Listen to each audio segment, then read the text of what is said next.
You love being right more than you love people. That's your problem. That's your problem.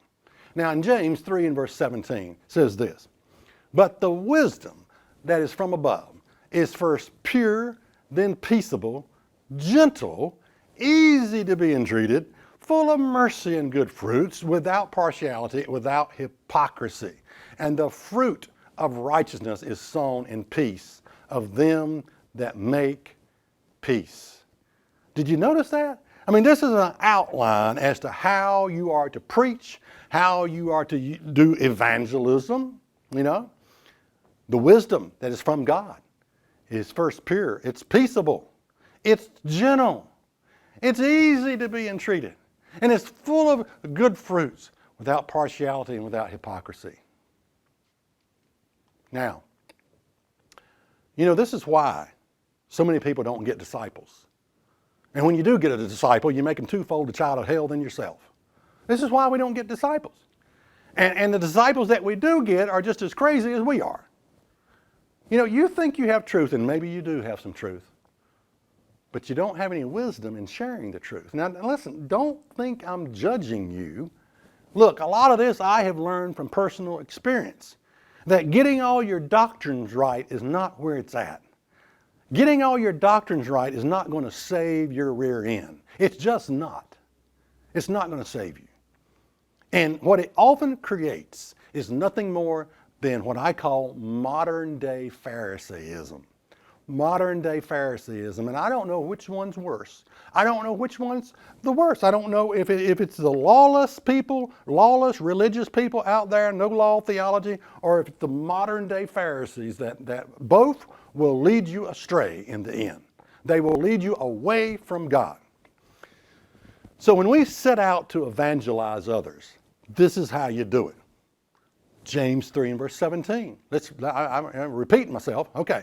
But the wisdom that is from above is first pure, then peaceable, gentle, easy to be entreated, full of mercy, good fruits, without partiality, without hypocrisy.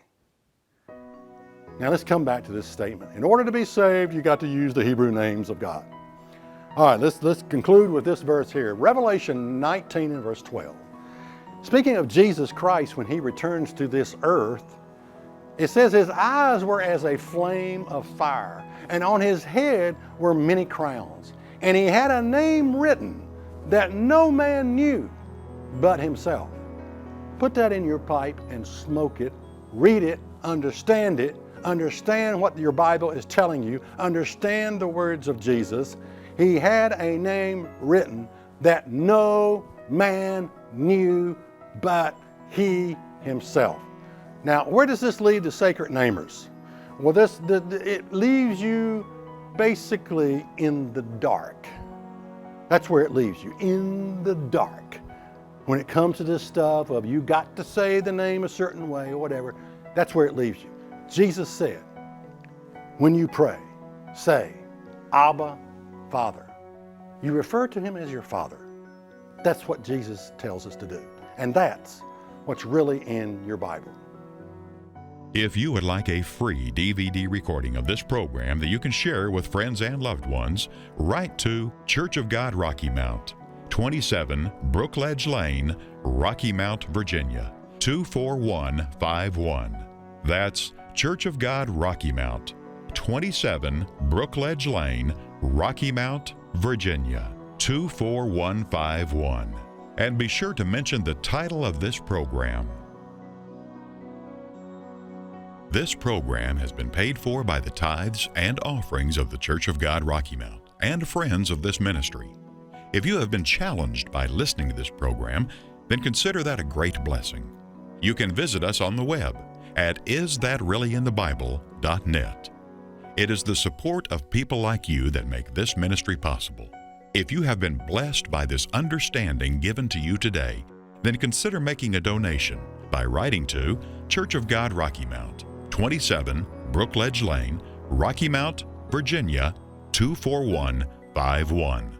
That's Church of God Rocky Mount, 27 Brookledge Lane, Rocky Mount, Virginia, 24151.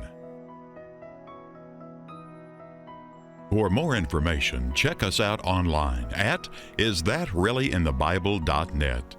Listen to the podcast, watch the weekly program, worship with us on our weekly Sabbath service, and be sure to visit our free bookstore. Again, the website is isthatreallyinthebible.net.